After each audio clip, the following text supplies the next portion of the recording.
एटमी क़ुव्वत के एटमी बटन उसके हाथ में दिया जाएगा जिसके पास न पब्लिक मैंडेट हो और जो 4 दहाइयों से इक़्तिदार में रहे हों और वो 4 दहाइयाँ उनके इक़्तिदार के ज़ाती मुफादात की एक ज़िंदा दस्तावेज़ हो। यही था वो जो आपने कल देखा है। ये वही है जो दोनों बड़े आज हमें दर्स दे रहे हैं जमहूरियत की। नाना की सियासत वो दफन करके गया है। अभी अपने नाम के साथ भुट्टो का लफ्ज लगा कि भुट्टो नहीं बनता। नाना की सियासत कब की जा चुकी है। उनसे हिसाब मांग ले। वो हार कहां गए जो स्विस में पड़े थे। अपने हुकूमत की बात कर ले, उनसे पूछ ले, उनसे एक लफ्ज पूछे, उनसे एक लफ्ज पूछे। आप हुकूमत में आए, आप हुकूमत में आए, हुकूमत में आने के बाद deputy speaker, let me complete जी। Deputy speaker, let them have the courage to listen. Gohar साहब, बैरिस्टर साहब, अगर कंट्रोवर्शियल बात होगी तो ये बिला वजह माहौल आपका होगा। एक सेकंड के लिए फॉर्मर स्पीकर साहब हैं, फॉर्मर प्राइम मिनिस्टर हैं, राजा साहब का माइक खोलें प्लीज। एक सेकंड होल्ड, एक second. Speaker former prime minister हैं, फॉर्मर स्पीकर हैं, काम अब एक सेकंड पॉइंट ऑफ ऑर्डर पे उठे। एक जी राजा साहब, गुजारिश करना चाहूंगा अपने इन राइट पे खड़े हुए दोस्तों से भी और इस तरफ से भी देखिए जी शोर ना करें ऑनरेबल मेंबर प्लीज। जी राजा साहब, मैं ये गुजारिश करना चाह रहा। बैरिस्टर साहब आपकी टर्न है उसके बाद। ओ बेटा बात सुनो, मैंने खुद आपके चेयरमैन को कई दफा दिए।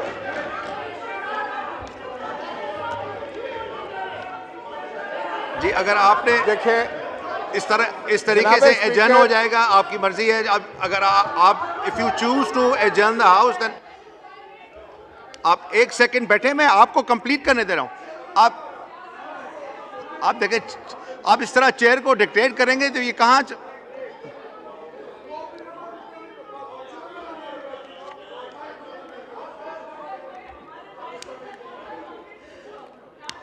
राजा साहब का माइक खोलें। राजा साहब कंप्लीट करें प्लीज, तकरीर अभी होनी है प्लीज। मैं सिर्फ ये गुजारिश करना चाह रहा था कि देखें ये पार्लिमान है और नहायत ही पढ़े लिखे और कानून से वाकिफ माहिर कानून यहाँ पर तशरीफ़ फरमा है, बड़े सीनियर साथी। अगर हमने माहौल को इस तरह चलाना है तो क्या हम में से कोई भी ये समझेगा कि जिस मकसद के लिए हम आए हैं वो हम पूरा कर सकेंगे, या अपना तमाशा हम दुनिया को दिखा रहे हैं। मेरे भाई हैं, सब हम एक ही हैं, एक ही सोसाइटी के लोग हैं, हम सारे एक बरादरी के साथ ताल्लुक़ रखते हैं, हम सियासतदान हैं। तो हमें, मैं समझता हूँ कि अब काफ़ी हो चुका है, पुलों के नीचे से बहुत पानी गुजर चुका है, हमने अपना बहुत नुकसान कर लिया है। अब भी अगर आप चाहते हैं कि कुछ बचा है, जो रह गया है, उसका अगर आपने करना है कि ज़ातियात पर हमले करके, एक दूसरे को अंगेख्त करके, एक दूसरे को प्रोवोक करके, तो फिर क्या आप ये चाहेंगे कि एक खैर यार तुम्हारा लीडर भी है, सुनो मेरी बात सुनो। मैं आपको ये बताना चाहता हूँ कि अगर आप किसी के लीडर के बारे में गलत बात करेंगे तो आपके लीडर को भी कोई नहीं बख्शेगा। तो मेहरबानी फरमा के बाबा देखें, मैं चेयरमैन साहब आपसे ये गुजारिश करूँगा, आप पढ़े लिखे आदमी हैं, आप अपने इन दोस्तों को जो पहली दफ़ा आए हैं इनको थोड़ा सा ट्रेन करें, इनको सलीका सिखाएं, बात करने का तरीका सिखाएं। सिर्फ ये गलत बात है कि आप अटैक कर देंगे किसी पर तो क्या इधर से फिर अटैक होगा, फिर ये कंपनी मुझे चलने वाली नज़र नहीं आ रही है, सच्ची बात जी ऑनरेबल बैरिस्टर साहब जी। हम तो चाहते ही ये डिप्टी स्पीकर, मैं यही पॉइंट आउट कर रहा था। हमें तो दर्स देते हैं अपने गिरेबानों में जाके। क्या पहली हुकूमत लेके PDM 1 जब हुकूमत आई, उसी को लेके विद इन अ मंथ नेब का कानून चेंज करवा के 50 अरब रुपए के केसेस माफ नहीं करवाए। It's a ground reality, it's a ground reality deputy speaker, it's a ground reality. क्या ये कह सकते हैं कि अगर इसको इतना ही घुमंड है जमहूरियत पे, हकूक पे, तो एक लफ्ज बताए जब हमारी औरतें जेल गई हैं, एक लफ्ज उन्होंने कंडेम्ड करके बोला है?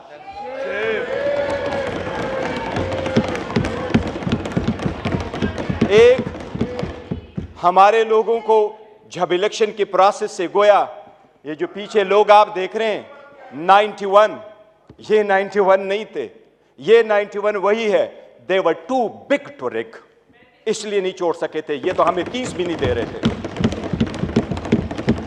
प्रपोजलों को रोका, सिकंदरों को रोका, डॉक्यूमेंट्स छीने गए, कैसरा इलाही से उसका दुपट्टा छीना गया। इनको एक लफ्ज उस वक्त ये बोले, इन्हीं सरकमस्टांसेस में इलेक्शन जीत करके हम आए। स्पीकर साहब, ये कहां डिप्टी स्पीकर साहब, इनको जमहूरियत रास नहीं आती, इनको वो जमहूरियत पसंद होता है। शहबाज शरीफ साहब कैसे कहते रहे, ये एक दूसरे को मफादात के टक्कर में इकट्ठे होते हैं, इसलिए ये पावर शेयरिंग पर बिलीव करते हैं। इमरान अहमद खान नियाजी अवामी सियासत पे बिलीव करता है, पावर शेयरिंग पे नहीं करते। क्या शहबाज शरीफ ने मलक कयूम को फोन करके कन्विक्शन नहीं करवाई थी? कितने अदब के साथ अभी कह रहे इकट्ठे बैठ के। आज इन्होंने सारे एक डाइनिंग टेबल पे बैठने वाले लोगों में इतने ओहदे नहीं बांटे। ये इमरान खान है, जिस वक्त आपके पास डेमोक्रेसी आएगी, जिसने मोरूसी सियासत को खत्म किया, मेरे जैसा वर्कर चेयरमैन पीटीआई की हैसियत से इस वक्त खड़ा है। इस ईवान का pride of parliament Umar Khan साहब है। Pride of parliament Umar Khan, जिसके पास शायद ज्यादा वोट तो नहीं आए, he couldn't get most of the vote, but he was the candidate with most credibility, alhamdulillah। हमारा शेर मुल्तान को स्पीकर मुकर्रर किया, वो फर्जंदे मलकन को इमरान खान साहब ने डिप्टी स्पीकर मुकर्रर किया। इनसे पूछे कोई ओहदा किसी को और देंगे क्या? पीपल्स पार्टी में कोई भी और बंदा नहीं है सदारत के लिए कि जरदारी को आप देते हैं? योर ऑनर, डेमोक्रेसी ऐसी नहीं है। डेमोक्रेसी ऐसी नहीं है कि बकेन के दरख्त लगाए और आड़ू की पौधे का फिर आप तस्वर रखे कि आड़ू मिलेंगे। ये बकेन के दरख्त है, अवाम से इनके कोई उम्मीद नहीं है कि इनको आड़ू मिलेगा। योर ऑनर, हमें एहसास करना होगा ये जाती मुफादात में आते हैं। कितने फ्राइडली कह रहा है कि सबसे कम उम्र इनके तरफ है और सबसे बूढ़े भी इनके तरफ बैठे हैं। जमहूरियत में potential ability and talent matter करता है, जो आपको इस तरफ मिलेगा। यही रीजन है कि हम में से इमरान खान का कोई भाई बहन भांजा भतीजा इस वक्त नहीं बैठा, लेकिन हमें जान से अजीज है और हमारे 100 इनके 200 पे बारी है। यही वो डेमोक्रेसी थी मिस्टर डिप्टी स्पीकर। जो लोग हमारे साथ आजाद हुए वो हमसे आगे बढ़े, जो हमारे बाद आजाद हुए वो हमें पीछे छोड़ के गए। जब पाकिस्तान का नाम ले लो, दुनिया के लोएस्ट क्रेडिबिलिटी में आता है। रूल ऑफ लॉ में हम सिर्फ अफगानिस्तान और म्यांमार से आगे, बाकी पूरी दुनिया से पीछे। हम गुर्बत में 37% गुर्बत से नीचे हैं। नेशनल पॉवर्टी लाइन में 21% नीचे है। हम कैसे आगे तरक्की करेंगे? बाकी गैस, पेट्रोल, बिजली तो दूर की बात, आपको पानी मुयस्सर नहीं है। ये इन लोगों की 4 दहाइयों की का समरा है जो अवाम को दिया है। इसलिए अवाम ने समझ करके इनको रिजेक्ट कर दिया है। एमकेएमयू वाले वो साथ बैठे थे। मुझे हमेशा से 2 पार्टियां अदरवाइज पसंद हुआ करती थी। एक जमात इस्लामी जिसमें फिर भी जमहूरियत है, दूसरा एमकेएम जिसमें मुतवस्सित तबके के लोग शामिल होते थे। लेकिन इस मर्तबा वो भी टिकट लेने वालों के लाइन में लग गए और अपने वसूली की सौदाबाजी की। इनके 15 सीटें बैठ करके दिखाता हूं, 1 2 3, 15 सीटें हमारी कराची में उन्होंने ली है, 2 सीट हैदराबाद में लिए। यही वो 15 सीटें जो उनको कहा क्या बेहतर होता अगर ये ओहदे के पीछे न जाते, असूल पे चढ़ते और ये छोड़ जाते, क्या फर्क पड़ता? इनके पास अब ये ना होता। जनाब स्पीकर, अगर आगे चलना है तो कुछ बेसिक वसूल पूरे दुनिया में होते हैं। पहला वसूल ये आपके सामने वो साइफर का जिक्र कर रहा है। साइफर एक हकीकत है। इमरान खान साहब ने जिस वक्त ये उठाया है, वो लोग जो मुल्क को साजिश करा कि हुकूमत खत्म करने में, उनका ट्रायल होना चाहिए बजाय उसकी जिसकी आपने हुकूमत खत्म किया और उसको ट्रायल पे करवाया। जनाब स्पीकर, कितने गौर से कहते हैं कि इलेक्शन फ्री, फेयर और ट्रांसपेरेंट होना चाहिए। आप उस हुकूमत का हिस्सा थे डिप्टी स्पीकर। जो ही हुकूमत बनी, इनकी पीडीएम आई, सबसे पहले इलेक्ट्रॉनिक वोटिंग मशीन इन्होंने खत्म करवाई, because they knew it public के रिजेक्टेड। ये ओहदे बांटते, ये ओहदे बांटते आपस में, ये डेमोक्रेसी से दूर दूर उनका कोई ताल्लुक नहीं। स्पीकर, डिप्टी स्पीकर, अगर हमने आगे जाना है, बढ़ना है, तो उसके मिनिमम कुछ वसूल होते हैं।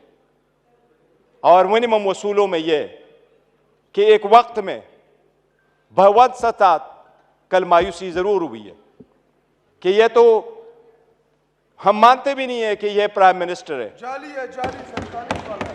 लेकिन फिर भी उस ऑफिस में निकलते हुए भी इसने हमारे वो औरतें बहनें जो जेलों में, उनकी रिलीज का कोई ऑर्डर नहीं किया था। इससे तो यूसुफ रजा गिलानी बेहतर था, जिसने पहले दौर में यह कह दिया था कि जज उसको मैं आजाद कराऊंगा। ये वही वाले लोग हैं जो उस तरफ चले गए। डिप्टी स्पीकर साहब, डेमोक्रेसी के वो उसूल जिसको लोग सुनहरी उसूल क्या कहा करते थे, ये लोग कुर्बान कर चुके हैं।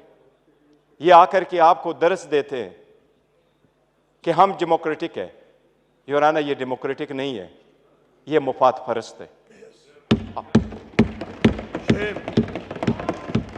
कोई शक नहीं। आपने नेब के कानून में तरमीम की, आपने